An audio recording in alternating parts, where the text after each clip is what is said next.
இரக்கமாக மாற்றிய இவனுக்கு கொடான கொடி நன்றி.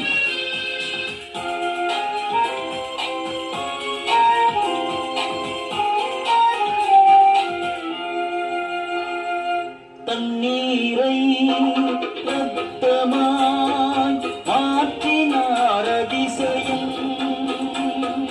தண்ணீரை ரத்தமாய் மாற்றினார் அதிசயம்.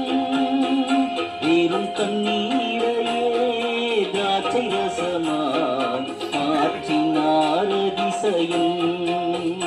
வெறும் தண்ணீரையே திராட்சை ரசமாய் மாற்றினார் அதிசயம்.